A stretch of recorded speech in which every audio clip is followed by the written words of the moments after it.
तो हमास की आला क़यादत, जी हां, हमास की आला क़यादत पर हमला किया इसराइल ने।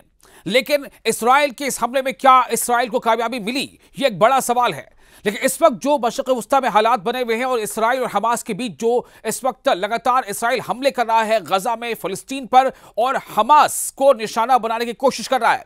दरअसल आपको यह भी बता दें कि इन सब के बीच मामला यह चल रहा है कि सीज फायर की भी लगातार कोशिशें चल रही हैं। तो इसराइल की यह कोशिश है कि सीज फायर के इस दौरान में हमास को इतना ज्यादा दबाव में ले आ जाए कि इसराइल जो चाहे हमास उस पर हामी भर दे। लेकिन ऐसा नहीं हो पाया है। जी हां, आपको बता दें कि इसराइल अपने नापाक मंसूबे में कामयाब नहीं हो पाया। पहले आपको खबर दे दें कि हमास की क़यादत जो है, हमास की क़यादत यानी हमास की जो टॉप लीडरशिप है कतर में, उस पर इसराइल ने हमले किए। इसराइल ने कतर में हमास के हेडक्वार्टर पर फ़िज़ाई हमले किए और इसराइल की यह कोशिश थी कि हमास के टॉप लीडरशिप को खत्म कर दिया जाए, उसे सफाया कर दिया जाए। लेकिन जो जानकारी मिल रही है उसके मुताबिक खलीजी दारुल हुकूमत में कत्ल की इस कोशिश में इसराइल को नाकामी हाथ लगी है। जी हां, इसराइल ने कोशिश तो जरूर की। इसराइल ने कोशिश की कि जो हमास की टॉप लीडरशिप है उसका सफाया कर दिया जाए, और इसीलिए इसराइल ने हमला कहां किया? कतर में किया।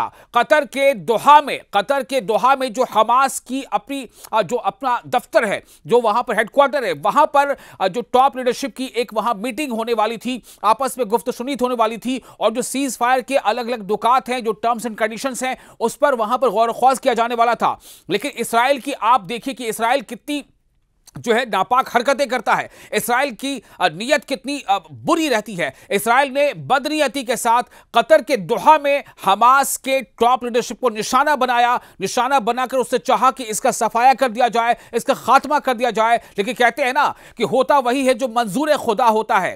तो मुद्दे लाख बुरा चाहे तो क्या होता है? वही होता है जो मंजूर खुदा होता है। खुदा को यह मंजूर नहीं था। हमास की क़यादत कतरी दारुल हुकूमत दोहा में जो वहां पर एक इसराइल फ़िज़ाई हमले में बाल बाल बच गई है, जहां पर इसराइल ने हमले किए थे कतर के दारुल हुकूमत दोहा में।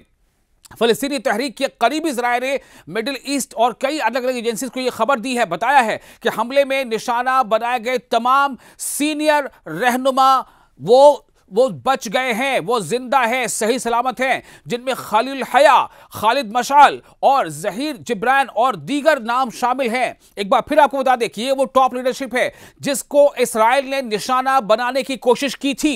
इसराइल ने हमला कर भी दिया, लेकिन मैंने फिर वही बात को दोहराना चाहूंगा मैं कि इनकी अभी हयात लिखी थी, या बाकायदे हयात हैं, और इनमें तमाम बड़े नाम शामिल हैं, जिनमें खलील हया और साथ ही खालिद मशअल और जहीर जिब्रान और दीगर जो हमास के टॉप लीडरशिप है वो उस पर शामिल हैं।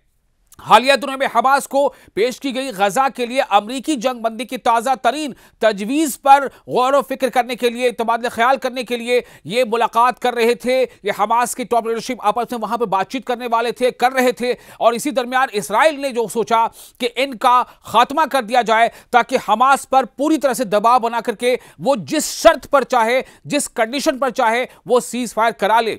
लेकिन अभी ये फिलहाल इसराइल को नाकामी इस पर लगी है, जोर का झटका इसराइल को लगा है। लेकिन साथ ही साथ यह भी एक बहुत बड़ी बात है कि इसराइल ने कतर में हमला किया, इसराइल ने कतर की राजधानी दोहा में हमला किया। यह मिडिल ईस्ट के तमाम जो ममालिक हैं उनके लिए एक बहुत बड़ा सबक है। लेकिन आपको यह बता दें कि दरअसल इसराइल इतना बेचैन है क्यों?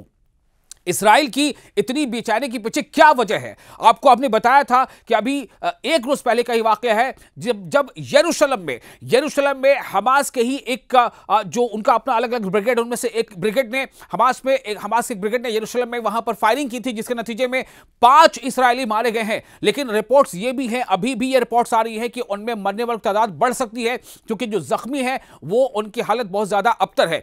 तो इसराइल पर जो चौतरफा हमले हो रहे हैं, वहीं आप देखिए कि हौसी फाइटर्स जो हैं, हौसी मिलिशिया, उसने भी इसराइल की नाक में दम कर रखा है।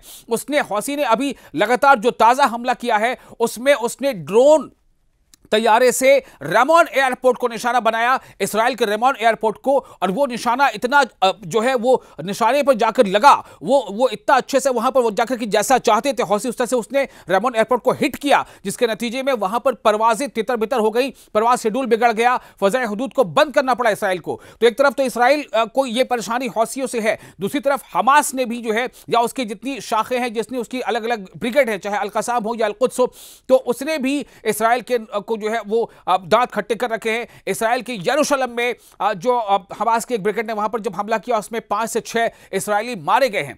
तो आपको बता दें कि ये तमाम चीजें चल रही हैं। फिलहाल फौरी तौर पर जो जानकारी और अभी सामने आ सकती थी, लेकिन जो बड़े नाम हैं जो हमास के टॉप लीडरशिप जिनको इसराइल ने निशाना बनाना चाहा था, कतर की दारुल हुकूमत दोहा में उसने इसराइल ने हमला तो किया, लेकिन उस हमले में जो टॉप लीडरशिप है उससे तमाम बड़े नाम वो जिंदा है, सही सलामत है, जो अभी फिलहाल रिपोर्ट है उसके मुताबिक। तो आपको ये बता दें कि जो रिपोर्ट्स के मुताबिक और भी जो बातें आ रही है कि दोहा में मकामी वक्त के मुताबिक जो है वहां पर तकरीबन शाम के 4 बज रहे थे जब यहां पर बताया जा रहा है कि जो रिहायशी इमारतें हैं उन पर कुल 12 फिजाई हमले हुए। आप समझिए 12 फिजाई हमले, यानी आसमानी से हमले हुए हैं। आसमान यानी कि उसमें कहीं ना कहीं लॉन्ग रेंज जो है या तो मिसाइल का इस्तेमाल किया गया है या फिर ड्रोन का इस्तेमाल किया गया या फिर फाइटर जेट्स का इस्तेमाल किया गया है। जो भी है इस तरह से कुछ हमले हुए हैं जो फिजाई हमले माने जा रहे हैं, और इसराइली फौज ने इस हमले की तस्दीक भी की है और ये कहा है कि इसने हमास की सीनियर क़यादत को निशाना बनाया।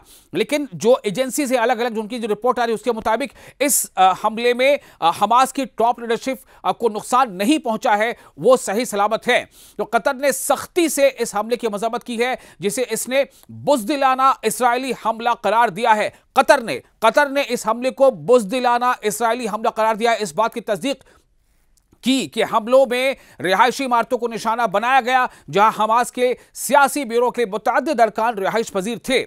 कतरी वज़ारत ख़ारजा ने एक बयान में कहा है कि यह मुजरिमाना हमला तमाम बैनुल-अक़वामी क़वानीन और उसूलों की सरी खिलाफ वर्जी है, यह वायोलेशन है। कतर से पूछना चाहूंगा, क्या यह पहली बार हो रहा है? कतर को यह पता है कि इसराइल इसी तरह की खिलाफ वर्जियां करता रहा है, चाहे उसने इसराइल ने ईरान के अंदर हमले करके इस्माइल हनिया को शहीद किया था, या फिर उसने लेबनान में या फिर सीरिया में जहां भी उसने हमले किए हैं, या फिर वो गजा में फ़लस्तीन में अस्पतालों पर हमले कर रहा है, वहां पर जो रेफ्यूजी कैंप है जहां पर शेल्टर बने हैं कि जो लोग वहां जाके अपनी जानों की हिफाजत कर सकते हैं, उस शेल्टर पर हमले कर रहा है, सहाफियों को मार रहा है, अस्पतालों में बम गिरा रहा है, स्कूलों को निशाना बना रहा है। तकरीबन 250 से 300 स्कूलों को निशाना बनाया जा चुका है। तमाम ये कारस्तानियां इसराइल की पहले से हैं। ऐसे में कतर अब अगर ये कह रहा है कि ये जो बैनुल-अक़वामी क़वानीन की खिलाफ वर्जी है और उसका इर्तिकाब किया है इसराइल ने, बहरहाल ये हुआ है, तो मुजरिमाना हमला तमाम बैनुल-अक़वामी क़वानीन और उसूलों की सरी खिलाफ वर्जी है, ये कतर का कहना है। और ये कतरियों और कतर में मुकीम बाशिंदों की सलामती के लिए संगीन खतरा है,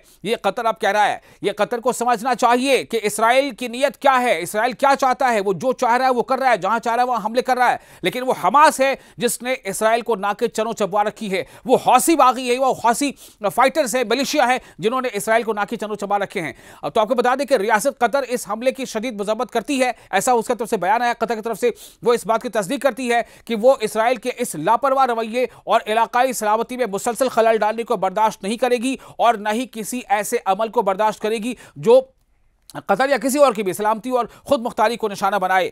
तो ये अब बयान कतर के सामने, कतर से ये बयान आ रहा है। अब आप सोचें कि इसराइल ने यह हमला किया हमास के टॉप लीडरशिप को खत्म करने के लिए, हमला किया कतर में, कतर की राजधानी दोहा में, लेकिन वो इसमें कामयाब नहीं हो पाया। हमले हुए लेकिन जो हमास की टॉप लीडरशिप है वो जिंदा है, सही सलामत है। वजारत ने मजीद दावा किया है और ये कहा है कि वजारत आला ने कहा है कि सतह पर तहकीकाती जारी है, हर सतह पर तहकीकात जारी हैं और दस्तियाब होने पर मजीद तफसीलात का ऐलान किया जाएगा। इस हमले के अक़वाम मुत्तहिदा और कई इलाकाई रियासतों बशमूल तुर्की, ईरान, सऊदी अरब, मुत्तहिदा अरब अमारात यानी UAE, उर्दन और दीगर ने भी शदीद मजम्मत की थी। लेकिन क्या सिर्फ मजम्मत काफ़ी है? अब इन तमाम मुल्कों को सोचना होगा।